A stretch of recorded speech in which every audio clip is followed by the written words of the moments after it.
எனது மருமகள் அஞ்சலிக்கு அவளது அலுவலகத்தில் மிகப்பெரிய பதவி உயர்வு கிடைத்தது. இந்த செய்தி ஒட்டுமொத்த வீட்டின் சூழலையும் மாற்றியமைத்தது. அவள் கடந்த பல மாதங்களாக தனது நிறுவனத்தில் கடும் உழைப்பைச் செலுத்தி வந்தாள். இறுதியாக அவளது உயர் அதிகாரிகள் அவளது திறமையை அங்கீகரித்து அவளை ஒரு உயர்ந்த பதவியில் அமர்த்தினர். அவள் வீட்டிற்கு வந்து இந்த நற்செய்தியைச் சொன்னபோது அவளது முகத்தில் ஒரு விசித்திரமான அகங்காரமும் பெருமையும் அப்பட்டமாக தெரிந்தது. அவளை பொறுத்தவரை இது வெறும் பதவி உயர்வு மட்டுமல்ல, அவளது சக்தி மற்றும் செல்வாக்கில் ஏற்பட்ட மிகப்பெரிய வளர்ச்சியாகும். வீட்டின் ஒவ்வொரு மூலையிலும் அவளது வெற்றியின் எதிரொலி கேட்டது. மேலும் இனி தன் வாழ்க்கை ஒரு புதிய திசையில் திரும்பியிருப்பதாகவும் தான் அனைவரின் தலைவியாக இருக்கப் போவதாகவும் அஞ்சலி கருதினாள். தனது இந்த சிறப்பான வெற்றியை மகிழ்ச்சியுடன் கொண்டாடுவதற்காக குடும்பத்தினர் அனைவரையும் நகரின் மிகவும் புகழ்பெற்ற மற்றும் விலையுயர்ந்த ஹோட்டலுக்கு அழைத்துச் செல்ல அவள் முடிவு செய்தாள். அஞ்சலி தனது இந்த விருந்துக்கு வீட்டின் ஒவ்வொரு உறுப்பினரையும் அழைத்தாள். ஏன் தனது சொந்த பெற்றோரை கூட பிரத்யேகமாக அழைத்திருந்தாள். ஆனால் என்னிடம் ஒருமுறை கூட வருமாறு கேட்கவில்லை. அவள் தனது கணவன் தீபக், குழந்தைகள் மற்றும் தனது பெற்றோருடன் செல்வதற்கு திட்டங்களை விரிவாக தயார் செய்திருந்தாள். ஆனால் அந்த தருணத்தில் என் இருப்பு அவளுக்கு ஒரு பாரமாக தோன்றியிருக்கலாம். அவர்கள் அனைவரும் அலங்கரித்துக் கொண்டு வெளியே செல்ல தயாராகிக் கொண்டிருந்தபோது நான் அங்கேயே நின்று அனைத்தையும் அமைதியாக பார்த்து கொண்டிருந்தேன். ஆனால் யாரும் திரும்பிப் பார்த்து அம்மா, நீங்களும் எங்களுடன் வாருங்கள் என்று சொல்லவில்லை. அந்த நொடியில் நான் அந்த குடும்பத்தின் ஒரு பகுதியாகவே இல்லை என்றும் யாருக்கும் தேவையில்லாத ஒரு பயனற்ற நிழல் போல உணர்ந்தேன். அவர்கள் சென்ற பல மணிநேரங்களுக்குப் பிறகு வீட்டின் அமைதி என்னை வாட்டியபோது திடீரென்று என் தொலைபேசி ஒலித்தது. எனக்கு அஞ்சலியிடமிருந்து ஒரு குறுஞ்செய்தி வந்தது. அந்தச் செய்தியில், மாமியார் அவர்களே, ஃப்ரிட்ஜில் நேற்று மிஞ்சிய உணவு இருக்கிறது என்பது உங்களுக்கு நினைவிருக்கும். அதை சூடுபடுத்திச் சாப்பிடுங்கள், எக்காரணத்தைக் கொண்டும் அதை வீணாக்காதீர்கள் என்று எழுதப்பட்டிருந்தது. அந்தச் சொற்களை படித்ததும் என் மனம் கனத்துப் போனது. ஏனெனில் ஒருபுறம் அவர்கள் நகரின் மிகவும் விலையுயர்ந்த ஹோட்டலில் விருந்து சாப்பிட்டுக் கொண்டிருந்தார்கள், மறுபுறம் எனக்கு பழைய உணவை சாப்பிடுமாறு அறிவுறுத்தப்பட்டது. அஞ்சலியின் இந்தச் செய்தி வெறும் உணவைப் பற்றியது மட்டுமல்ல, இந்த வீட்டில் என் இடம் எங்கே இருக்கிறது என்பதை எனக்கு உணர்த்துவதற்கும் என் தகுதியை எனக்கு நினைவூட்டுவதற்கும் அது ஒரு வழியாக இருந்தது. அவளது பேச்சில் இருந்த கராரான மற்றும் ஆணையிடும் தொனி என் சுயமரியாதையை ஆழமாக பாதித்தது. என் நிலைமையை நினைத்து நான் அழுது கொண்டிருந்தேன். நான் அந்த செய்தியை படித்துவிட்டு நீண்ட நேரம் யோசித்த பிறகு எந்தவித எதிர்ப்பும் அல்லது புகாரும் இன்றி சரி என்று மட்டும் ஒரு சிறிய பதிலை எழுதினேன். எனது அந்த ஒரு சொல்லில் எனது விரக்தியும் மௌனமும் அந்த தருணத்திலேயே நான் மனதிற்குள் எடுத்த முடிவும் அடங்கியிருந்தது. அஞ்சலிக்கு நீண்ட பதில் எதையும் அளித்து என் அவமானத்தை மேலும் பெரிதாக்க நான் விரும்பவில்லை. அதனால் நான் மிகவும் சாதாரணமாக அவளது பேச்சை கேட்டுக்கொண்டேன். அந்த சரி என்ற வார்த்தைக்குப் பின்னால் தனது முழு வாழ்வையும் அந்த குடும்பத்திற்காக அர்ப்பணித்த ஒரு பெண்ணின் தோல்வி மறைந்திருந்தது. ஆனால் அதற்கு பதிலாக அவருக்கு கிடைத்தது வெறும் பழைய உணவும் தனிமையும்தான். எனது அந்த பதில் அஞ்சலிக்கு மிகவும் சாதாரணமாக தெரிந்திருக்கலாம், ஆனால் என்னை பொறுத்தவரை அது முற்றிலும் சிதைந்து போன அந்த உறவின் முடிவின் முதல் அறிகுறியாக இருந்தது. அதற்குப் பிறகு நான் மிகுந்த அமைதியுடனும் பொறுமையுடனும் என் அறைக்குச் சென்று எனது அலமாரியை திறந்து பழைய பெட்டிகளையும் பைகளையும் வெளியே எடுக்கத் தொடங்கினேன். என்னுடையவை என்று சொல்லிக் கொள்ளக்கூடிய இந்த வீட்டின் ஆடம்பரத்தோடு எந்தச் சம்பந்தமும் இல்லாத எனது உடைகளையும் சில பொருட்களையும் மிகுந்த கவனத்துடன் பேக் செய்யத் தொடங்கினேன். அந்த நேரத்தில் என் கைகள் நடுங்கிக் கொண்டிருந்தன. ஆனால் மரியாதை இல்லாத ஓரிடத்தில் இனி ஒரு நிமிடம் கூட இருக்கக்கூடாது என்பதில் உறுதியாக இருந்தேன். என்னுடன் கொண்டு செல்லக்கூடிய ஒவ்வொரு நினைவையும் நான் சேகரித்துக் கொண்டு அந்த வீட்டை என்றென்றும் விட்டுச் செல்வதற்கான ஏற்பாடுகளை முடித்தேன். அந்த இரவு ஒட்டுமொத்த நகரமும் உறங்கிக் கொண்டிருந்தபோது எனது சுயமரியாதையை மட்டும் சுமந்து கொண்டு எனது அன்பை பலி கொடுத்த அந்த வீட்டின் வாசற்படியை தாண்டி வெளியேறினேன். அந்த இரவு அவர்கள் அனைவரும் ஹோட்டலிலிருந்து திரும்பியபோது மிகவும் மகிழ்ச்சியாக இருந்தனர். உறக்கச் சிரித்துக் கொண்டும் மதுவின் போதையில் தள்ளாடிக் கொண்டும் இருந்தனர். தீபக் சாவி போட்டு வீட்டின் முக்கிய கதவை திறந்து விளக்குகளை எரியவிட்டதும் அவர்கள் பார்த்த காட்சி அவர்களை அப்படியே உறைய வைத்தது. வீட்டின் அந்த அமைதியையும் எனது அறை காலியாக இருப்பதையும் கண்டதும் அவர்களின் முகத்திலிருந்த அந்த போதை கலந்த புன்னகை நொடியில் மறைந்து ஒரு விசித்திரமான மௌனம் நிலவியது. வீட்டை பார்த்து கொள்ளும் ஒரு பணிப்பெண் என்று தாங்கள் கருதிய அந்த தாய் இப்படியொரு அமைதியான முறையில் தனது மூட்டையை கட்டிக்கொண்டு வெளியேறுவார் என்று அஞ்சலியோ தீபக்கோ கனவிலும் நினைத்திருக்க மாட்டார்கள். கடந்த 3 ஆண்டுகளாக அவர்கள் புறக்கணித்து வந்த உண்மை இப்போது அவர்களின் கண்களுக்கு முன்னால் நின்றிருந்தது. அந்த காட்சி அவர்களை உள்ளூர உலுக்கி போட்டிருந்தது. இரவு காலை 9:30 மணி இருக்கும். சமையலறை மேஜை மீது இருந்த எனது பழைய செல்போன் அதிர்ந்தபோது அதன் வெளிச்சம் இருளில் மின்னியது. நான் அப்போது சமையலறையில் இருந்த ஒரு பழைய நாற்காலியில் அமர்ந்திருந்தேன். முன்னால் இருந்த ஒரு கிண்ணத்தில் இருந்த சூப்பை குடிக்கத் துளியும் விருப்பமில்லாமல் பார்த்து கொண்டிருந்தேன். வீடு முழுவதும் பினாயில் மற்றும் தரை சுத்தம் செய்யும் ரசாயனங்களின் வாசனை வீசிக்கொண்டிருந்தது. அது எனது தனிமையை இன்னும் அதிகப்படுத்தியது. மதியம் முழுவதையும் வீட்டின் ஒவ்வொரு மூலையையும் சுத்தம் செய்வதிலும், தீபக்கின் சட்டைகளை அயர்ன் செய்வதிலும், குழந்தைகளின் துணிகளை மடித்து வைப்பதிலும் கழித்திருந்தேன். அஞ்சலியின் குளியலறை டைல்களை தேய்த்துச் சுத்தம் செய்த சோப்பு வாசனை இன்னும் என் கைகளில் இருந்தது. என் இடுப்பு வலியால் ஒடிந்து கொண்டிருந்தது.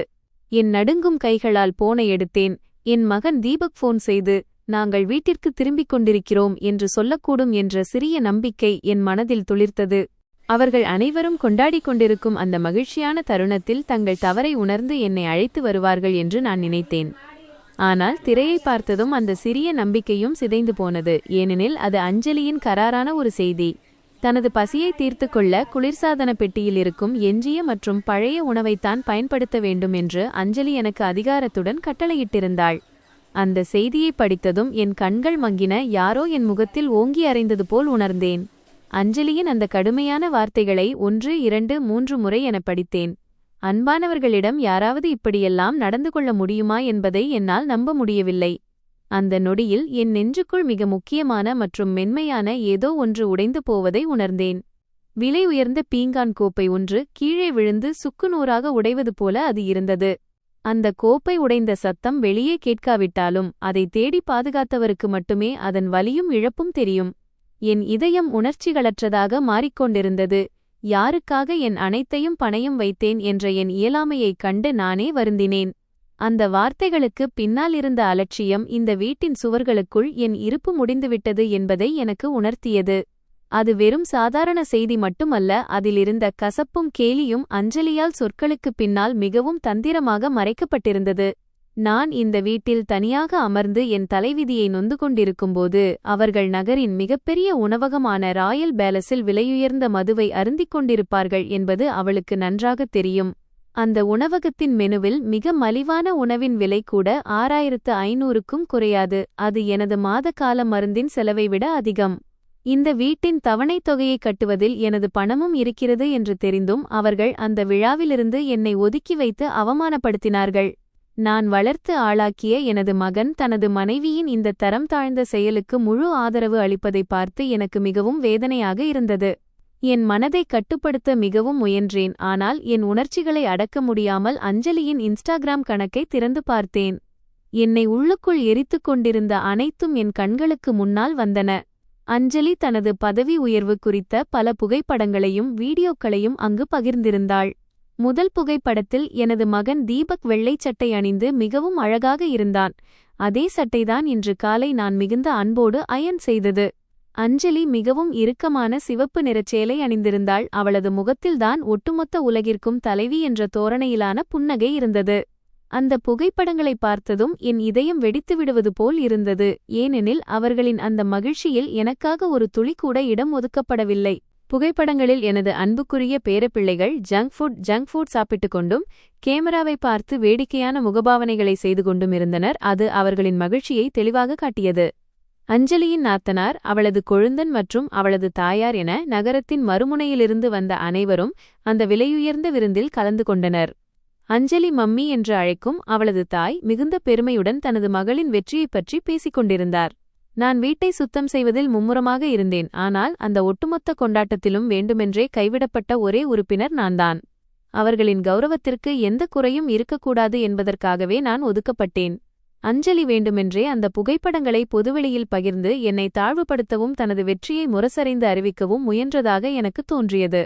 அந்த பதிவின் கீழ் எழுதப்பட்டிருந்த வாசகம் என் புண்களில் உப்பு தூவியது போல் இருந்தது. அதில் 34 வயதில் ரீஜனல் மேனேஜராக உயர்ந்த என் ராணியின் வெற்றி ஒருபோதும் நில்லாத பெண்களுக்காக என்று எழுதப்பட்டிருந்தது. அந்த பதிவு பதிவிடப்பட்ட 20 நிமிடங்களுக்குள்ளேயே நூற்றுக்கணக்கானோர் லைக் செய்திருந்தனர். மக்கள் அஞ்சலியை புகழாரம் சூட்டிக் கொண்டிருந்தனர். அந்த வார்த்தைகளை என்னால் மேலும் பார்க்க முடியவில்லை என்பதால் மிகவும் பாரமான மனதுடன் அந்த செயலியை மூடிவிட்டேன். அஞ்சலியின் உலகில் என்னைப் போன்ற பழைய மனிதர்களுக்கு வீட்டின் வேலைகளை செய்பவரைத் தவிர வேறு எந்த மதிப்பும் இல்லை என்பதை புரிந்து கொண்டேன். என் கண்களில் கண்ணீர் திரண்டபோது திடீரென்று ஒரு விசித்திரமான அமைதி என் உள்ளத்தில் குடியேறத் தொடங்கியது. எனது மொபைல் போனை சமையலறை மேஜையிலேயே விட்டுவிட்டு முற்றிலும் ஆறிப்போய் உறைந்து போயிருந்த சூப் கிண்ணத்தையே வெறித்து பார்த்து கொண்டிருந்தேன்.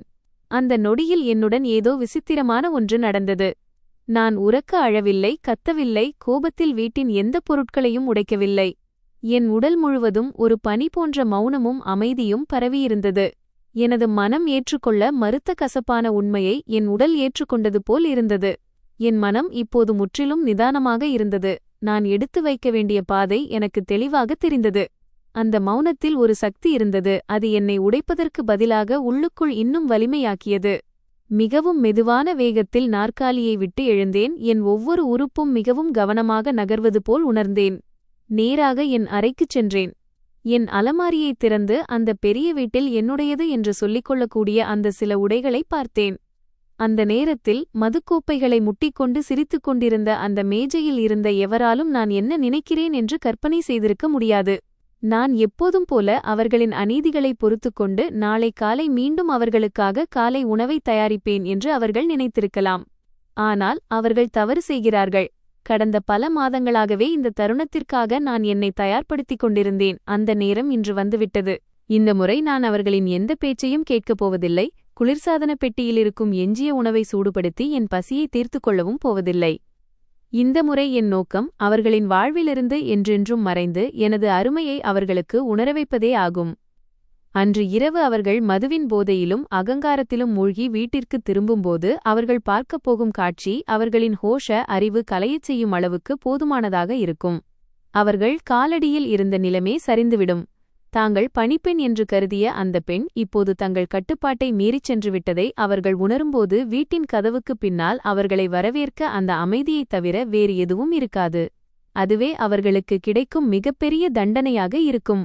ஆனால் நான் ஏன் இவ்வளவு பெரிய மற்றும் கடுமையான முடிவை எடுத்தேன் என்பதை நீங்கள் புரிந்து கொள்ள வேண்டுமானால் என் கதையை அதன் தொடக்கத்திலிருந்து சொல்ல வேண்டும். நான் 68 வயதுடைய ஒரு பெண். எனது முழு வாழ்க்கையையும் எனது சேமிப்பு முழுவதையும் எனது மகிழ்ச்சியையும் எனது குடும்பத்தின் பாதங்களில் அர்ப்பணித்தவள். இந்த வீட்டை உருவாக்குவதற்கு தன் இரத்தத்தையும் வியர்வையையும் சிந்திய ஒரு பெண்ணை ஏன் சம்பளமில்லாத பணிப்பெண்ணைப் போல நடத்தத் தொடங்கினார்கள்? அஞ்சலியும் தீபக்கும் எப்போது எப்படி என் அன்பை சாதகமாக்கிக் கொண்டு என்னை ஒரு சுமையாக கருதத் தொடங்கினார்கள் என்பதை தெரிந்து கொள்வது மிகவும் அவசியம். இந்த அவமானகரமான நடத்தையின் முடிவு எப்படி அமைந்தது என்பதை நீங்கள் அறிய விரும்பினால் இந்தக் கதையை இறுதிவரை கேளுங்கள். ஏனெனில் அடுத்து நடக்கப்போவது உறவுகளைப் பார்க்கும் உங்கள் கண்ணோட்டத்தையே மாற்றிவிடும். இன்று முதல் சரியாக 3 ஆண்டுகள் மற்றும் 4 மாதங்களுக்கு பின்னோக்கி உங்களை அழைத்துச் செல்கிறேன். அப்போதுதான் என் வாழ்க்கையின் மிகவும் துயரமான மற்றும் கருமையான அத்தியாயம் தொடங்கியது. அன்றுதான் நான் அனைத்தையும் இழந்தேன். எஞ்சியிருந்த சொத்துக்களையும் மற்றவர்களிடம் ஒப்படைத்தேன். அது என் சொந்த மரண சாசனத்தில் கையெழுத்திடுவதற்கு சமம் என்று தெரிந்தே அதைச் செய்தேன். 3 ஆண்டுகளுக்கு முன்பு கணைய புற்றுநோயால் பாங்க்ரியாட்டிக் கேன்சர் பாதிக்கப்பட்ட என் கணவர் கைலாஷை என்றென்றைக்குமாக இழந்தேன். அவர் எங்களை விட்டு பிரிந்து சென்றார். அந்த நோய் எவ்வளவு வேகமாக பரவியது என்றால் வெறும் 6 மாதங்களுக்குள் அவர் உயிர் பிரிந்தது. அவருடன் இறுதிமுறையாக பேசுவதற்கு கூட எனக்கு சரியாக வாய்ப்பு கிடைக்கவில்லை. அவர் சென்ற பிறகு அந்த பெரிய வீட்டில் நான் முற்றிலும் தனியாக விடப்பட்டேன். அங்கிருந்த சுவர்கள் ஒவ்வொன்றும் அவரை நினைவூட்டி என்னை கண்ணீர் சிந்தச் செய்தன. அந்த வீடு நகரின் வெளிப்பகுதியில் இருந்தது. அங்கு மிக அழகான முற்றம் ஒன்று இருந்தது. அங்கு அமர்ந்துதான் நாங்கள் மாலை நேர தேநீர் அருந்துவோம். அந்த வீட்டில்தான் தீபக்கை வளர்த்து ஆளாக்கினோம். அவனது ஒவ்வொரு பிறந்த நாளையும் கொண்டாடினோம். ஒவ்வொரு தீபாவளி மற்றும் ஹோலியின் போதும் விளக்கேற்றினோம். ஆனால் கைலாஷ் சென்ற பிறகு, அவரது இறுதிச் சடங்கிற்குப் பிறகு அந்த வீட்டின் அமைதி எனக்கு பொறுக்க முடியாமல் போனது. வீட்டின் ஒவ்வொரு மூலையும் ஒவ்வொரு அறையும் ஒவ்வொரு பழைய பொருளும் அவரது இழப்பை எனக்கு உணர்த்தி அச்சுறுத்தின. அப்போதுதான் 2 வாரங்களுக்குப் பிறகு என் மகன் தீபக் என்னை வந்து சந்தித்தான். அவனது கைகளில் அஞ்சலியின் கரம் இருந்தது. நான் சிறுவயதிலிருந்தே அறிந்த அந்த பழைய புன்னகை அவனது முகத்தில் இருந்தது. தீபக் எப்போது என்னிடம் ஏதாவது கேட்க விரும்பினாலும் அந்த அப்பாவித்தனமான மற்றும் இனிமையான புன்னகையையே பயன்படுத்துவான். அது என்னை உருகச் செய்துவிடும். சமையலறையில் ஒன்றாக அமர்ந்து காஃபி குடித்துக் கொண்டிருந்தபோது தீபக் மிக மெதுவாகத் தன் பேச்சைத் தொடங்கி, அம்மா, நானும் அஞ்சலியும் குழந்தைகளுக்காக ஒரு புதிய மற்றும் பெரிய வீட்டை பார்த்துக் கொண்டிருக்கிறோம் என்று கூறினான்.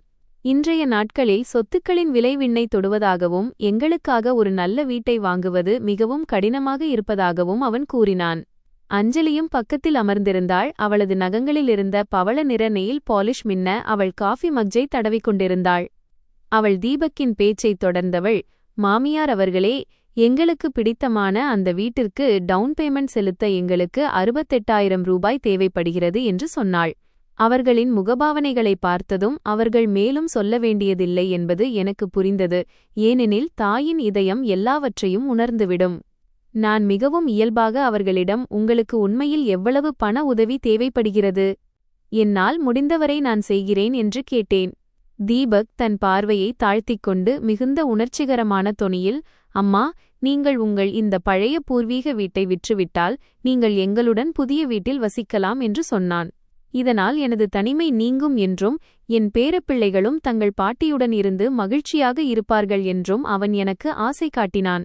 அவனது வார்த்தைகளில் அனைவருக்குமான நன்மை தெரிந்தது. ஆனால் உண்மையில் அதுவே எனது வீழ்ச்சியின் தொடக்கமாக இருந்தது. அஞ்சலியும் மிகுந்த தந்திரத்துடன் சிரித்துக்கொண்டே, மாமியார் அவர்களே, இது மிகவும் சரியானதாக இருக்கும். ஏனெனில் நீங்கள் குழந்தைகளை பராமரிப்பதில் எங்களுக்கு உதவுவீர்கள். நாங்கள் உங்களை ஒரு உண்மையான குடும்பமாக பார்த்துக்கொள்வோம் என்று கூறினாள். குடும்பம் என்ற அந்தச் சொல் எனக்கு ஏதோ ஒரு மந்திரம் போல இருந்தது. ஏனெனில் என் கணவர் மறைந்த பிறகு சொந்தங்களுடன் இருக்க நான் ஏங்கிக் கொண்டிருந்தேன். நான் அதிகம் யோசிக்காமல் வெறும் 3 வாரங்களுக்குள் என் அந்த பிரியமான வீட்டை விற்பதற்கான ஆவணங்களில் கையெழுத்திட்டேன். 42 ஆண்டுகால நினைவுகளும் வாசனைகளும் நிறைந்த அந்த வீட்டை என் மகனின் கனவை நிறைவேற்ற 1,20,000 ரூபாய்க்கு விற்றேன். உடனடியாக அந்த வீட்டின் டவுன் பேமெண்டிற்காக 68,000 ரூபாயை தீபக்கிடம் கொடுத்தேன். மீதமுள்ள பணத்தை எனது சேமிப்பு கணக்கில் போட்டுக்கொண்டேன். அந்த பணம் எனது முதுமைக்கு துணையாகவும் பாதுகாப்பாகவும் இருக்கும் என்று நினைத்தேன். ஆனால் அன்று நான் செய்த மிகப்பெரிய தவறு, அதன் விளைவு இன்று என் இறுதி மூச்சுவரை எனக்கு வருத்தத்தை தரும் என்பது புதிய வீட்டின் உரிமையாளர் ஆவணத்தில் எனது பெயரைச் சேர்க்காமல் இருந்ததுதான். தீபக் என்னிடம் மிகுந்த அன்புடன், அம்மா, இதற்கு எந்த அவசியமும் இல்லை. ஏனெனில் இந்த வீடு நம் அனைவருடையது. வீணான காகித வேலைகளில் இறங்கி என்ன பயன் என்று விளக்கினான். நான் ஒரு முட்டாள்தாயாக என் மகன் மீது அசைக்க முடியாத நம்பிக்கை வைத்து அவன் சொன்ன ஒவ்வொன்றையும் உண்மை என்று நம்பினேன். அந்த புதிய வீடு மிகவும் நவீனமான ஒரு கேட்டட் கம்யூனிட்டியில் இருந்தது. அங்கு பாதுகாப்புக்காக காவலாளிகள் மற்றும் அனைத்து விதமான சொகுசு வசதிகளும் இருந்தன. ஆரம்பத்திலிருந்த சில மாதங்கள் மிகவும் நன்றாக இருந்தன. எல்லாம் மிகவும் சாதாரணமாகவும் மகிழ்ச்சியாகவும் தெரிந்தது. நான் தினமும் அதிகாலை காலை 5 மணிக்கே எழுந்து தீபக்கிற்கு பிடித்த ஏலக்காய் மற்றும் இஞ்சி கலந்த கரக் டீயை தயார் செய்வேன். குழந்தைகளுக்காக பராத்தா அல்லது போகா போன்ற காலை உணவுகளைச் செய்து அவர்களது பள்ளிக்கு டிஃபின் பேக் செய்வேன். காலை 7 மணிக்கு அஞ்சலி தனது பிசினஸ் சூட்டில் அலங்கரித்துக் கொண்டு அலுவலகத்திற்கு புறப்படுவாள். அவளது விலையுயர்ந்த வாசனை திரவியத்தின் மணம் வீடு முழுவதும் பரவும். அவள் செல்லும்போது என்னை திரும்பி பார்த்து கூட பார்க்க மாட்டாள். வீட்டை பராமரிப்பது மட்டுமே என் வேலை என்பதும் அதை தாண்டி எனக்கு எந்த முக்கியத்துவமும் இல்லை என்பதும் போல அவள் நடந்து கொள்வாள். தீபக்கும் 1/2 மணி நேரம் கழித்து அலுவலகத்திற்கு புறப்படுவான். சில சமயங்களில் செல்லும்போது என் நெற்றியில் முத்தமிடுவான். ஆனால் பெரும்பாலும் அவன் என்னை பார்க்காமலேயே ஏதோ ஒரு கடமைக்கு நன்றி சொல்வது போல, நன்றி அம்மா என்று கூறிவிட்டுச் சென்று விடுவான். அவர்கள் சென்ற பிறகு வீடு எப்பொழுதும் மின்னிக்கொண்டிருக்க வேண்டும் என்பதற்காக நான் வீட்டை சுத்தம் செய்வது, பாத்திரம் கழுவுவது, துணி துவைப்பது மற்றும் தரையை துடைப்பது என மும்முரமாக ஈடுபட்டு விடுவேன். அஞ்சலிக்கு சுத்தம் செய்வதில் மிகுந்த ஆர்வம் உண்டு. வீட்டின் ஒரு மூலையில் கூட தூசியோ அல்லது அழுக்கோ இருந்தால் அவளுக்கு பிடிக்காது. அதனால் நான் பல மணி நேரம் கடும் உழைப்பைச் செலுத்துவேன். அவள் மாலை வீட்டிற்கு திரும்பியதும் ஒரு இன்ஸ்பெக்டரைப் போல வீட்டின் ஒவ்வொரு மூலையையும் ஆய்வு செய்வாள். எங்கேனும் ஏதாவது குறையுள்ளதா என்று பார்ப்பாள். அலமாரிகளின் மீது தனது விரல்களை வைத்து தூசி இருக்கிறதா என்று சோதிப்பாள். ஏதேனும் கிடைத்துவிட்டால் அவளது முகம் மாறிவிடும். பிரிட்ஜை திறந்து பார்த்து பொருட்கள் அதனிடத்தில் இல்லை என்றால் உடனடியாக என்னிடம் சத்தம் போடுவாள். சுகாதாரத்துறை அதிகாரி போல குளியலறை சுத்தம் செய்வதை சோதிப்பாள். சிறிய விஷயங்களுக்கு கூட என்னை கண்டிப்பாள். மாமியார் அவர்களே, கண்ணாடிகளில் இன்னும் கரைகள் தெரிகின்றன அல்லது மயாங்கின் சட்டையை சரியாக அயர்ன் செய்யவில்லை என்று கூறுவாள். சில சமயங்களில், மாமியார் அவர்களே, வாஷிங் மெஷினில் ஏன் இவ்வளவு அதிகமாக டிடர்ஜென்ட் பயன்படுத்தினீர்கள்? இது மிகவும் விலை உயர்ந்தது என்று கூடச் சொல்லிவிடுவாள். அந்த வீட்டில் என் பழைய ஊர் நண்பர்கள் அழைப்பது போல யாரும் என்னை என் பெயரையோ அல்லது அம்மா என்றோ அழைப்பதில்லை. அஞ்சலியைப் பொறுத்தவரை நான் வெறும் மாமியார் மட்டுமே. அது அவளுக்கு ஏதோ ஒரு பதவியைப் போல இருந்தது. அதை அவள் வெறுப்புடன் பயன்படுத்துவாள். என் பேரப்பிள்ளைகள் மட்டுமே என்னிடம் உண்மையான அன்பை காட்டினார்கள். அவர்களுடன் எனக்கு இருந்த உறவு மிகவும் ஆழமானது மற்றும் தூய்மையானது. மயாங் பள்ளியிலிருந்து வந்ததும் என்னை கட்டிக்கொள்வான். சன்யா என் மடியில் தலை வைத்து கதைகளை கேட்டுக்கொண்டே தூங்கிவிடுவாள். ஆனால் நாங்கள் ஒன்றாக விளையாடுவதையோ அல்லது அன்பை பகிர்வதையோ அஞ்சலி பார்த்தால் அவளது முகம் கடினமாகிவிடும். எங்கள் நெருக்கத்தைக் கண்டு அவள் பொறாமைப்படுவது போல தோன்றும். ஒரு நாள் எல்லை மீறிப்போனது. அஞ்சலியின் முன்னாலேயே சிறிய சன்யா, தாத்தா, நான் உங்களை என் அம்மாவை விட அதிகமாக நேசிக்கிறேன் என்று சொல்லிவிட்டாள். அந்த அப்பாவி குழந்தையின் பேச்சைக் கேட்டதும் அஞ்சலியின் முகம் கோபத்தில் சிவந்து போனது. அவள் சன்யாவை கடுமையாக கண்டித்து அங்கிருந்து அழைத்துச் சென்றாள். அன்று இரவு அவர்களின் படுக்கையறையிலிருந்து தீபக்கும் அஞ்சலியும் கத்திக் கொண்டிருக்கும் சத்தம் எனக்கு கேட்டது. அஞ்சலி தீபக்கின் மீது ஆத்திரமடைந்திருந்தாள். உன் அம்மா என் குழந்தைகளை கெடுத்து அவர்களுக்கு தவறான விஷயங்களை கற்றுக் கொடுத்து எனக்கு எதிராக திருப்பி விடுகிறாள் என்று அவள் கத்தினாள். உன் அம்மா இங்கே ஒரு பணிப்பெண்ணைப் போல தங்கியிருக்கிறாள், வாடகை கூட கொடுப்பதில்லை. அதனால் அவள் தன் எல்லையில் இருக்க வேண்டும் என்று தீபக்கிடம் கூறினாள். தீபக் என் கேடயமாக நின்று தன் மனைவியிடம் தன் அம்மாவைப் பற்றி இப்படி பேசாதே என்று அறிவுறுத்துவான் என்று நான் எதிர்பார்த்தேன். ஆனால் தீபக் ஒரு வார்த்தை கூட பேசவில்லை. அஞ்சலியின் கடுமையான வார்த்தைகளை அமைதியாக கேட்டுக்கொண்டிருந்தான். அது என் இதயத்தை உடைத்துவிட்டது. நான் ஒரு கண்ணுக்குத் தெரியாத கோட்டை தாண்டிவிட்டேன் என்பதையும் அதன் பிறகு இந்த வீட்டில் எனக்கு எந்த மதிப்பும் இல்லை என்பதையும் அன்று இரவு நான் உணர்ந்தேன். வீட்டை விற்று பணம் கொடுத்த அந்த அன்பான தாயாக நான் அவர்களுக்கு தெரியவில்லை. மாறாக அவர்கள் சுமந்து கொண்டிருக்கும் ஒரு சுமையாக மாறிப்போயிருந்தேன். மாதங்கள் செல்லச் செல்ல அஞ்சலியின் அவமானப்படுத்தும் விதம் இன்னும் நுட்பமானதாகவும் ஆனால் இடைவிடாத ஒன்றாகவும் மாறியது. அஞ்சலி இப்போது அடிக்கடி வீட்டில் சிறிய விருந்துகளை ஏற்பாடு செய்து தனது நண்பர்களை அழைப்பாள். ஆனால் இதைப்பற்றி கடைசி நிமிடத்தில்தான் என்னிடம் தெரிவிப்பாள். தனது நண்பர்களிடம் என்னை அம்மா என்று அறிமுகப்படுத்தாமல் வீட்டு வேலைகளில் உதவும் தீபக்கின் அம்மா என்று அறிமுகப்படுத்துவாள். அவர்கள் மெல்ல மெல்ல என்னை குடும்ப புகைப்படங்களிலிருந்தும் வெளியேற்றத் தொடங்கினர். அவர்களின் வாழ்க்கையில் எனக்கு எந்த இருப்பும் இல்லாதது போல நடந்து கொண்டனர். கடந்த தீபாவளியன்று குடும்பத்தினர் அனைவரும் புதிய உடைகளை அணிந்து விளக்குகள் மற்றும் அலங்காரங்களுடன் புகைப்படம் எடுத்துக்கொண்டபோது அஞ்சலி என்னிடம் வந்து, அம்மா, நீங்கள் எங்களுக்காக ஒரு புகைப்படம் எடுத்துத் தாருங்கள் என்று கூறினாள். நான் கேமராவிற்கு பின்னால் நின்று கொண்டிருக்க அவர்கள் அனைவரும் சிரித்துக்கொண்டே புகைப்படம் எடுத்துக்கொண்டனர். அது பின்னர் சுவரில் ஒரு பெரிய ஃப்ரேமில் மாட்டப்பட்டது. அந்த வீடு முழுவதும் இருந்த ஒரு புகைப்படத்தில் கூட நான் எங்கும் இல்லை. அந்த வீட்டில் வாழும் ஒரு ஆவியைப் போல நான் இருந்தேன். ஆனால் யாருக்கும் நான் கண்ணுக்கு தெரியவில்லை. அவர்கள் தங்கள் இலட்சிய வாழ்க்கையை வாழ்வதற்காக வீட்டை நிர்வகிக்கும் ஒரு பயனுள்ள பொருளாக மட்டுமே நான் இருக்கிறேன் என்பதை நான் மெல்ல உணரத் தொடங்கினேன். அவர்கள் தங்கள் விருந்துகளிலும் மகிழ்ச்சியிலும் மூழ்கியிருக்க நான் சமையலறையில் பாத்திரங்களை கழுவிக்கொண்டோ அல்லது குழந்தைகளை தூங்க வைத்துக் கொண்டோ இருந்தேன். ஆனால் கடந்த 3 ஆண்டுகளாக நான் அனுபவித்த அவமானங்கள் எல்லாம் அந்த மார்ச் மாத இரவு நடந்த சம்பவத்திற்கு முன்னால் ஒன்றுமே இல்லை. அந்த மார்ச் இரவுதான் எல்லாம் தொடங்கியது. ஃப்ரிட்ஜில் இருந்த எஞ்சிய உணவு குறித்து எனக்கு வந்த அந்த செய்தி என் ஆழ்மனதில் தூங்கிக் கொண்டிருந்த சுயமரியாதையுள்ள அந்த பெண்ணை விழித்தெழச் செய்தது. அந்த வியாழக்கிழமை காலையெல்லாம் தொடங்கியது. அஞ்சலி படிக்கட்டுகளில் இறங்கி வந்தபோது மிகவும் மகிழ்ச்சியாகவும் உற்சாகமாகவும் தெரிந்தாள். மிகவும் முக்கியமான சந்திப்புகளுக்காக மட்டும் அவள் பாதுகாத்து வைத்திருந்த அந்த விலையுயர்ந்த சாம்பல் நிற கிரே சூட்டை அவள் அணிந்திருந்தாள். அவளது முகத்திலிருந்த அந்த வெற்றியின் புன்னகை அவள் ஏதோ மிகப்பெரிய சாதனையை படைத்துவிட்டாள் என்பதை காட்டியது. அவள் உற்சாகத்துடன், எனக்கு கிடைத்துவிட்டது என்று கத்தினாள். அவளுக்குப் பின்னால் தீபக் தனது டையை கட்டிக்கொண்டு மிகுந்த பெருமையுடன் வந்தான். சன்யா தனது தட்டிலிருந்த பராத்தாவை சாப்பிட்டுக் கொண்டே, அம்மா, என்னாச்சு? நீங்கள் ஏன் இவ்வளவு மகிழ்ச்சியாக இருக்கிறீர்கள் என்று கேட்டாள். அஞ்சலி சன்யாவை கட்டியணைத்து தனது நிறுவனம் தன்னை ரீஜனல் ஆபரேஷன்ஸ் மேனேஜராக நியமித்துள்ளதாகவும் இந்த நிலையை அடைந்த மிக இளவயது பெண்தான் என்றும் கூறினாள். தீபக் மகிழ்ச்சியில் அவளை தூக்கிச் சுழற்றி, இந்த பதவி உனக்குத்தான் என்று எனக்கு தெரியும் என்று கூறினான். நான் அந்த சமயத்தில் அடுப்படியில் காலை உணவை செய்து கொண்டிருந்தேன். மிகுந்த உண்மையான இதயத்துடன் அஞ்சலிக்கு வாழ்த்துக்களை தெரிவித்து, வாழ்த்துக்கள் அஞ்சலி என்று சொன்னேன். அவள் என் பக்கம் ஒரு மேலோட்டமான பார்வையை வீசி மிகவும் கராரான குரலில், நன்றி மாமியார் அவர்களே என்று சொல்லிவிட்டு மீண்டும் தீபக்கின் கைகளில் சாய்ந்து கொண்டாள். தீபக் உற்சாகத்துடன், இன்று இரவு நாம் இதை மிகச் சிறப்பாக கொண்டாட வேண்டும் என்றான். அஞ்சலி உடனே, நகரம் முழுவதையும் பார்க்கக்கூடிய அந்த புதிய ராயல் பேலஸ் உணவகத்திற்குச் செல்லலாம் என்று யோசனை கூறினாள். இன்று பணத்தைப் பற்றி கவலைப்படத் தேவையில்லை.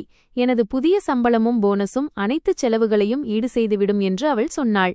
மயாங்க் தன் கையை உயர்த்தி, நானும் அந்த பெரிய விருந்துக்கு வருவேனா என்று கேட்க அஞ்சலி சிரித்துக்கொண்டே, ஆம், கட்டாயம் வருவாய் என்றாள். இதைக் கேட்டதும் என் இதயம் ஒரு நிமிடம் துடிப்பதை நிறுத்தியது. ஒட்டுமொத்த குடும்பமும் அந்த விருந்தில் கலந்து கொள்ளப் போகிறது. நான் என் கைகளை ஏப்ரனில் துடைத்துக்கொண்டு மிகவும் சாதாரணமான குரலில், நான் ரிசர்வேஷன் எத்தனை மணிக்குச் செய்ய வேண்டும் என்று கேட்டேன். அஞ்சலி என்னை ஏதோ இப்போதுதான் கவனிப்பது போலவும் என் பேச்சை கேட்டுக்கொண்டிருப்பது போலவும் ஒரு பார்வை பார்த்தாள். அவள் மிகவும் விசித்திரமான குரலில், ரிசர்வேஷன் எதற்கு என்று கேட்டாள். அந்த அறையில் ஒரு கனமான மௌனம் நிலவியது. அதை யாராலும் உடைக்க முடியவில்லை. தீபக் தொண்டையைச் செம்மைப்படுத்திக் கொண்டு அஞ்சலியுடன் ஒரு மௌனமான செய்தியை பரிமாறிக்கொண்டான். அதை நான் உடனடியாக புரிந்து கொண்டேன். அஞ்சலி கண்கள் வரை எட்டாத ஒரு போலியான சிரிப்புடன் என்னை பார்த்துவிட்டு மிகவும் தந்திரமாக பேச்சை மாற்றினாள். மாமியார் அவர்களே, இது மிகவும் தனிப்பட்ட இரவு விருந்து. இதில் நாங்களும் குழந்தைகளும் நகரத்திலிருந்து வரவிருக்கும் என் அம்மாவும் மட்டுமே கலந்து கொள்கிறோம் என்று கூறினாள். குடும்பம் என்ற அந்த வார்த்தைகளுக்கு அவள் கொடுத்த அழுத்தமானது என் நெஞ்சில் கண்ணாடித் துண்டுகள் போல குத்தியது. என் உண்மையான நிலையை அது எனக்கு உணர்த்தியது. நான் சரி, புரிந்தது என்று மட்டும் கூறிவிட்டு மீண்டும் அடுப்படியின் பக்கம் திரும்பினேன். ஆனால் அங்கே சமைக்க ஒன்றும் மிச்சமில்லை. அஞ்சலி தனது டோஸ்டை சாப்பிட்டுக் கொண்டே மிகவும் இயல்பாக, எப்படியும் வீட்டை பார்த்துக்கொள்ள யாராவது ஒருவர் இருக்கத்தானே வேண்டும் என்று கூறினாள். என்னை புகழ்வது போல நடித்து, நீங்கள் மிகவும் சுவையான உணவைச் சமைப்பீர்கள், எனவே உங்களுக்காக நீங்களே ஏதாவது நன்றாக சமைத்துக் கொள்வீர்கள் என்று எனக்குத் தெரியும் என்று சொன்னாள். ஒவ்வொரு கஷ்டத்திலிருந்தும் நான் காப்பாற்றிய என் மகன் தீபக் அமைதியாக தனது தட்டிலிருந்த முட்டையையே பார்த்து கொண்டிருந்தான். ஒரு வார்த்தை கூட பேசவில்லை. அவர்கள் அனைவரும் காலை 11 மணியளவில் வீட்டிலிருந்து கிளம்பினர். அஞ்சலி மிகவும் அழகாக தெரிவதற்காக தனது உடையை 3 முறை மாற்றினாள். குழந்தைகளும் தங்கள் சிறந்த உடைகளில் மிகவும் அழகாக இருந்தனர். அந்த ஆடம்பரமான உணவகத்திற்குச் செல்லப்போகும் உற்சாகம் அவர்கள் முகத்தில் தெரிந்தது. தீபக் கிளம்பும்போது ஏதோ ஒரு சடங்கை முடிப்பது போல என் நெற்றியில் மிகவும் சம்பிரதாயமான மற்றும் குளிர்ச்சியான ஒரு முத்தமிட்டான். அம்மா, எங்களுக்காக காத்திருக்க வேண்டாம், ஏனெனில் நாங்கள் வருவதற்கு மிகவும் தாமதமாகலாம் என்று சொல்லிவிட்டு அவர்கள் அனைவரும் கிளம்பிச் சென்றனர். அவர்கள் சென்ற பிறகு வீடு முழுவதும் ஒரு கனமான அமைதி குடியேறியது. அது எனக்கு சுவாசிப்பதற்கே சிரமத்தை ஏற்படுத்தியது. நான் அந்த சூனியமான வீட்டில் அங்குமிங்கும் நடந்தேன். அஞ்சலிக்கு தூசி தெரியக்கூடாது என்பதற்காக நான் தினமும் சுத்தம் செய்த அந்த கண்ணாடி மேஜை இருக்கும் லிவிங் ரூம் வழியாகச் சென்றேன். பல மணி நேரம் நின்று அவர்களுக்கு உணவு சமைத்த அந்த சமையலறைக்கு சென்றேன். அந்த உணவிற்காக அவர்கள் ஒருமுறை கூட என்னிடம் சரியான வார்த்தையை பேசியதில்லை. எல்லாம் அதன் இடத்தில் இருந்தது. வீடு மிகவும் சுத்தமாகவும் நேர்த்தியாகவும் இருந்தது. ஆனால் அந்த வீட்டிற்குள் நான் முற்றிலும் தனிமையில் உணர்ந்தேன். நான் எனக்காக வெறும் 20 ரூபாய் மதிப்புள்ள ஒரு சாதாரண சூப்பை தயாரித்தேன். ஏனெனில் இப்போது என் தகுதி எனக்கு நன்றாக புரிந்தது. நான் டைனிங் டேபிளில் அமரவில்லை, சமையலறையில் இருந்த ஒரு சிறிய மேஜையில் அமர்ந்து சூப் குடித்தேன். ஏனெனில் இப்போது அவர்களுக்கு நான் வெறும் ஒரு பணிப்பெண் மட்டுமே. மாலை காலை 7 மணிக்கு நான் மீண்டும் இன்ஸ்டாகிராமை திறந்தேன். என் மனதை மீண்டும் மீண்டும் காயப்படுத்திக் கொள்ள நான் ஏன் இப்படிச் செய்கிறேன் என்று தெரியவில்லை. அங்கே அஞ்சலியின் முதல் புகைப்படம் இருந்தது. அதில் அவள் சிவப்பு நிறச் சேலையில் மின்னினாள். கையில் ஒயின் கிளாஸுடன் அனைவருக்கும் நன்றி சொல்லிக் கொண்டிருந்தாள். இரண்டாவது புகைப்படத்தில் என் பேரப்பிள்ளைகள் மயாங் மற்றும் சன்யா முன் இறால் மற்றும் பெரிய பர்கர்கள் வைக்கப்பட்டிருந்தன. அவர்கள் மிகவும் மகிழ்ச்சியாக தெரிந்தனர். மூன்றாவது புகைப்படத்தில் ஒட்டுமொத்த மேஜையும் தெரிந்தது. அதில் அஞ்சலியின் உறவினர்கள் மற்றும் நண்பர்கள் என பலர் அமர்ந்திருந்தனர். அவர்கள் அனைவரும் கொண்டாடிக்கொண்டும் சிரித்துக்கொண்டும் ஒருவருக்கொருவர் வாழ்த்துக்களை பரிமாறிக்கொண்டும் இருந்தனர். நான் மட்டும் அந்த வீட்டில் தனியாக அமர்ந்து பழைய நினைவுகளுடன் சூப் குடித்துக் கொண்டிருந்தேன். அந்த பதிவின் கீழ் ஆயிரக்கணக்கான கமெண்டுகள் வந்து கொண்டிருந்தன. மக்கள் அஞ்சலியை பாராட்டி பேசிக் கொண்டிருந்தனர். ஆனால் வீட்டில் இருக்கும் வயதான பெண்மணி எங்கே என்று யாரும் கேட்கவில்லை. அந்த புகைப்படத்தில் ஒரு நபர் இல்லை என்பதையோ அவர்தான் அந்த குடும்பத்தின் உண்மையான சக்தி என்பதையோ யாரும் உணரவில்லை. நான் சூப் கிண்ணத்தை கழுவி வைத்துவிட்டு சமையலறை மேஜையை சுத்தம் செய்தேன். இதனால் அஞ்சலிக்கு எவ்வித புகாரும் இருக்கக்கூடாது. அப்போதுதான் என் தொலைபேசி மீண்டும் அதிர்ந்தது. அஞ்சலியிடமிருந்து அந்தச் செய்தி வந்தது. அது என் பொறுமையின் எல்லையை முழுமையாக உடைத்தது. ஃப்ரிட்ஜில் இருக்கும் எஞ்சிய உலர்ந்த உணவை சாப்பிடுமாறும் எதையும் வீணாக்கக்கூடாது என்றும் அவள் மீண்டும் நினைவூட்டினாள். அந்தச் செய்தியை படித்ததும் எனக்குள் இருந்த அந்த அன்புத்தாய் என்றென்றைக்குமாக இறந்துவிட்டாள் என்றும் ஒரு புதிய பெண் பிறந்திருக்கிறாள் என்றும் உணர்ந்தேன். நான் பிரிட்ஜை திறந்தபோது நான் சமைத்த எஞ்சியிருந்த பாதி சிக்கன், கொஞ்சம் சாதம் மற்றும் சில காய்கறிகள் அங்கிருந்தன. அஞ்சலியின் கணக்குப்படி அந்த எஞ்சியிருந்த உணவிற்கு மட்டுமே நான் தகுதியானவள். என் இருப்பு கூட இப்போது அவர்களின் வாழ்க்கையில் ஒரு எஞ்சிய பகுதியாக மட்டுமே மாறிவிட்டது. நான் ஒரு ஆழமான மூச்சை இழுத்தேன். பிரிட்ஜின் கதவை மூடிவிட்டு அந்த 2 சொற்களுக்கு பதில் அனுப்பினேன். சரி. அந்த 2 சொற்களுக்குள் கடந்த 6 மாதங்களாக நான் அனுபவித்த துன்புறுத்தல் மற்றும் அவமதிப்புகளுக்குப் பிறகு எடுத்த முடிவு மறைந்திருந்தது. நான் மேலே என் அறைக்குச் சென்று பல ஆண்டுகளாக நான் பயன்படுத்தாத அந்த பெரிய பெட்டியை அலமாரியின் மேலிருந்து எடுத்தேன். இந்த தருணத்திற்காக கடந்த 6 மாதங்களாக நான் எல்லா வகையிலும் என்னை தயார்படுத்திக் கொண்டிருந்தேன் என்பது அஞ்சலிக்கோ தீபக்கிற்கோ தெரியாது. நான் ரகசியமாக அனைத்து ஆவணங்களையும் சேகரித்தேன். அவர்களின் பேச்சுகளை பதிவு செய்தேன். அவர்கள் எனக்கு இழைத்த ஒவ்வொரு அவமதிப்பிற்கும் ஆதாரத்தை வைத்திருந்தேன். 68 வயது மூதாட்டியை தங்கள் விருப்பப்படி ஆட்டுவிக்கிறோம் என்று அவர்கள் நினைத்தார்கள். ஆனால் அனுபவமும் காலமும் மனிதனுக்கு பல விஷயங்களை கற்றுக் கொடுக்கும் என்பதை அவர்கள் மறந்துவிட்டார்கள். அவர்களுக்கு தெரியாத மிகப்பெரிய விஷயம் என்னவென்றால், இந்த வீட்டின் உரிமையாளர் உரிமை சட்டப்பூர்வமாக இன்னும் என் பெயரில்தான் இருந்தது. அந்த பெட்டியை படுக்கையின் மீது வைத்து என் உடைகள், காலணிகள் மற்றும் என் உயிர் மூச்சாக இருந்த என் மறைந்த கணவர் கைலாஷின் புகைப்படங்களை அதில் அடுக்கத் தொடங்கினேன். ஆனால் உடைகளை வைப்பதற்கு முன் ஒரு நிமிடம் தயங்கினேன். ஏனென்றால் இது கோபத்தில் எடுக்கப்பட்ட முடிவாக மட்டும் இருக்கக்கூடாது. 1 வாரம் கழித்து மீண்டும் அவர்களிடம் பிச்சை எடுக்கும் நிலைக்கு நான் திரும்பக்கூடாது என்பதில் உறுதியாக இருந்தேன். அலமாரிக்குப் பின்னால் மறைத்து வைத்திருந்த அந்த பழைய பெட்டிகளை அகற்றினேன். அங்குதான் எனது தையல் இயந்திரத்தையும் தனிப்பட்ட பொருட்களையும் வைத்திருந்தேன். அங்கு ஒரு பழைய உரையில் இந்த வீட்டின் உண்மையான பத்திரங்கள் இருந்தன. அதில் என் பெயர் பினா தேவி என்று தடிமனான எழுத்துக்களில் எழுதப்பட்டிருந்தது.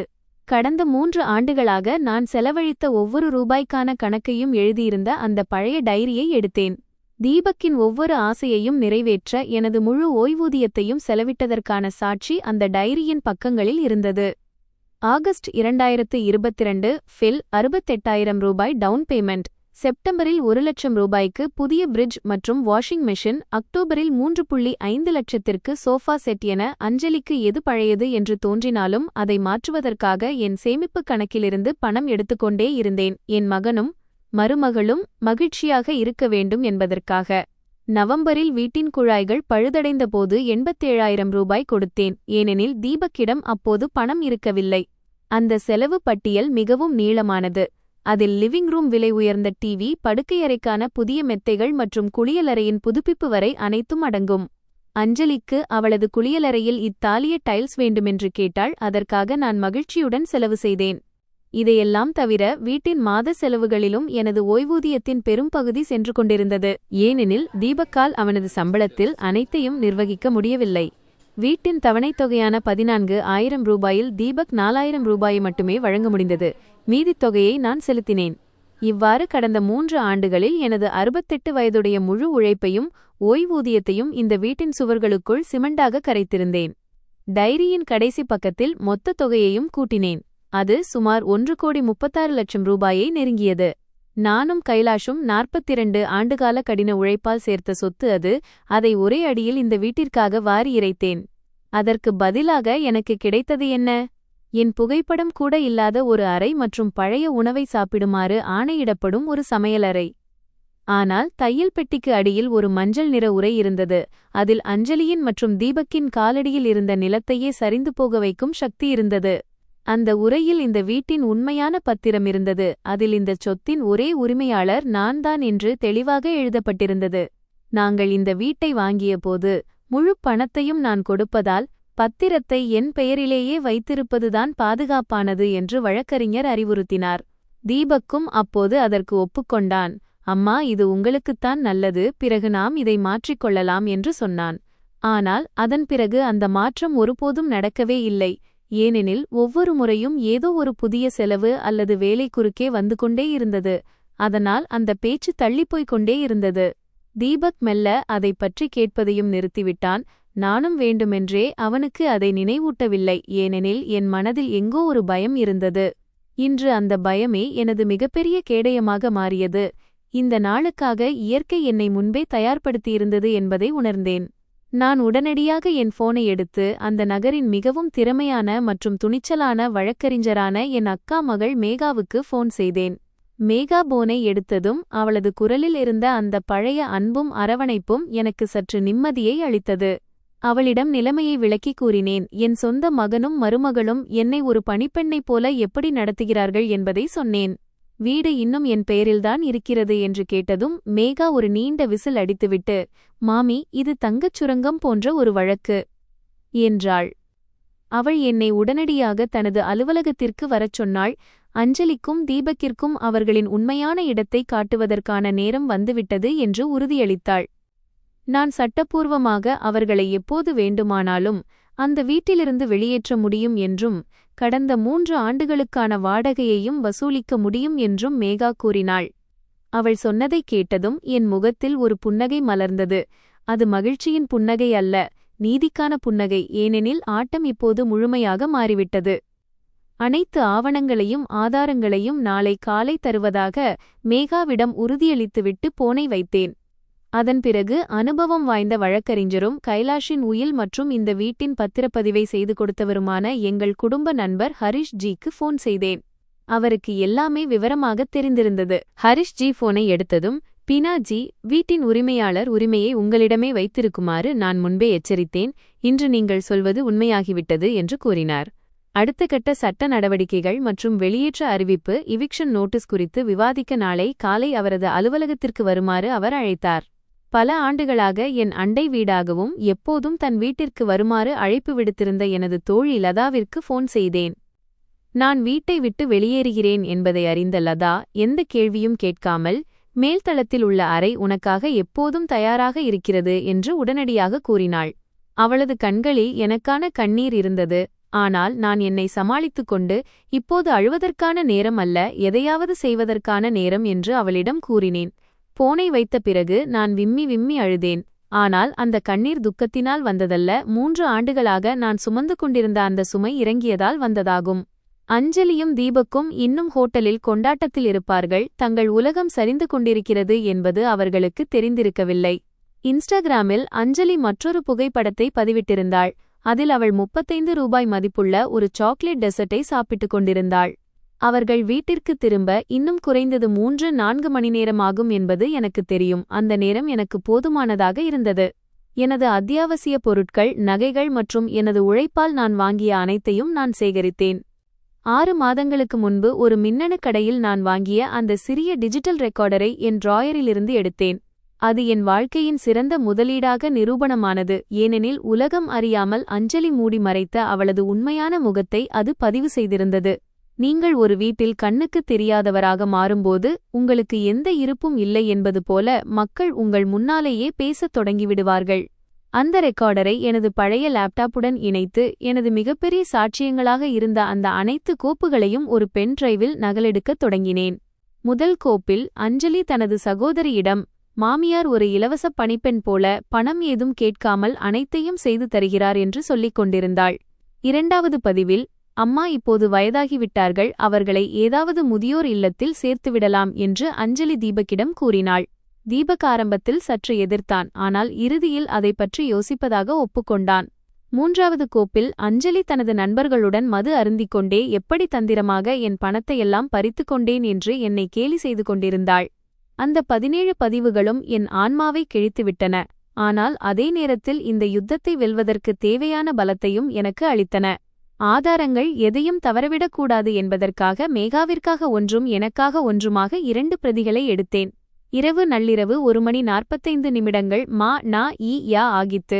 வீட்டின் வெளியே நிசப்தம் நிலவியது. எங்கோ நாய்கள் குரைக்கும் சத்தம் மட்டும் கேட்டது. என் வாழ்நாள் சேமிப்பு முழுவதையும் செலவழித்து வாங்கிய சோபா மற்றும் மேஜை இருந்த அந்த லிவிங் ரூமை கடைசி முறையாக பார்த்தேன்.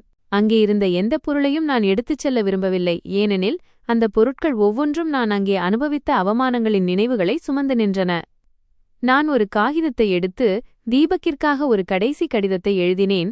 அதில் என் மனதில் இருந்த அத்தனை வேதனைகளையும் கொட்டித் தீர்த்தேன். தீபக், நீயும் அஞ்சலியும் சேர்ந்து என்னை ஒரு நடமாடும் பிணமாக மாற்றிவிட்டீர்கள். ஆனால் இப்போது நான் சுதந்திரமானவள் என்று எழுதினேன்.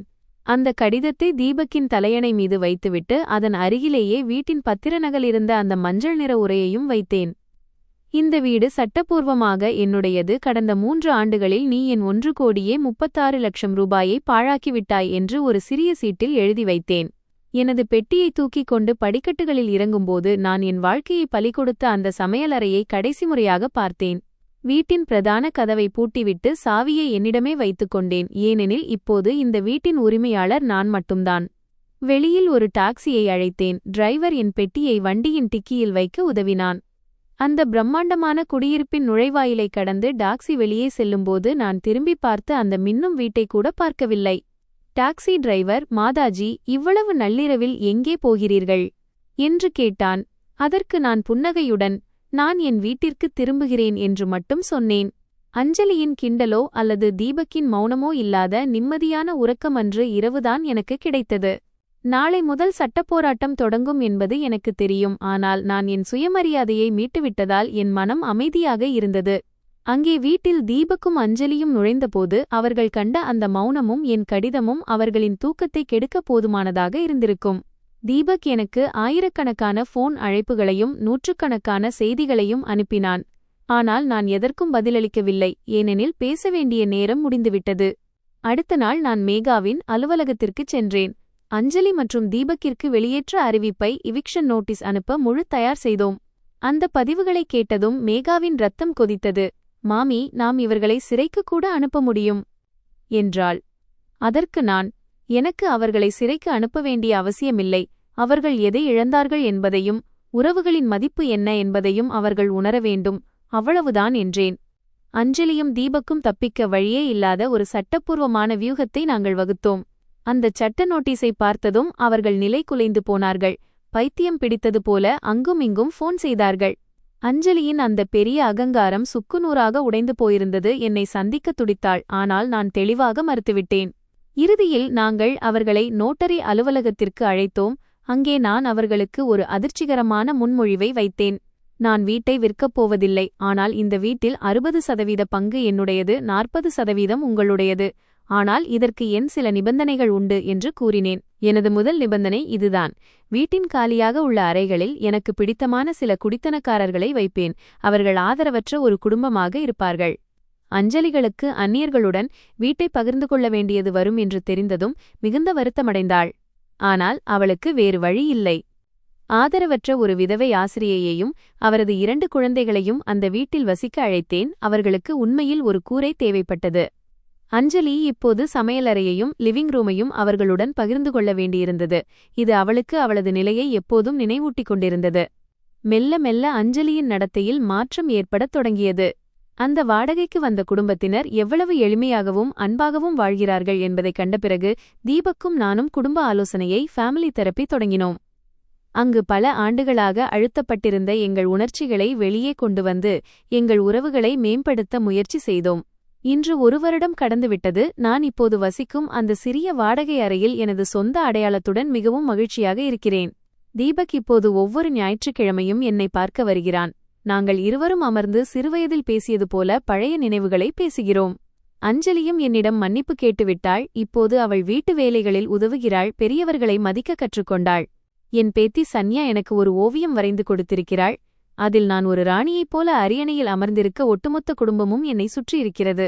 அந்த ஓவியத்தை பார்க்கும்போது சில சமயங்களில் தொலைவில் விலகிச் செல்வதுதான் நம்மை நேசிப்பவர்களை அருகில் கொண்டு வருவதற்கான சிறந்த வழி என்பதை உணர்கிறேன். வாழ்க்கையின் இந்த ஓட்டத்தில் நான் கற்றுக்கொண்ட மிகப்பெரிய பாடம் இதுதான்: சுயமரியாதையை விட உலகில் உயர்ந்தது எதுவுமில்லை. நீங்கள் உங்களை மதிக்கவில்லை என்றால் நீங்கள் தகுதியான மரியாதையை உலகம் ஒருபோதும் உங்களுக்குத் தராது. நான் என் குரலை உயர்த்தினேன், என் உரிமைகளுக்காக போராடினேன். இன்று நான் சுதந்திரமானவளாகவும் சுயமரியாதையுள்ள பெண்ணாகவும் தலைநிமிர்ந்து வாழ்கிறேன். என் இந்த போராட்டம் அமைதியாக அவமானத்தை சகித்துக்கொண்டு இதுவே தங்கள் தலைவிதி என்று நினைக்கும் அனைத்து பெண்களுக்காகவும் தான். நினைவில் கொள்ளுங்கள், உறவுகளில் மரியாதை என்ற அடித்தளம் வலுவாக இருக்கும் வரைதான் அன்பு நிலைத்திருக்கும். இல்லையெனில் அது ஒரு சுமையாக மட்டுமே எஞ்சியிருக்கும். நண்பர்களே, இன்றைய கதை பிடித்திருந்தால் சேனலை சப்ஸ்கிரைப் செய்யுங்கள். உங்கள் கருத்துக்களை தெரிவிக்க மறக்காதீர்கள். நன்றி.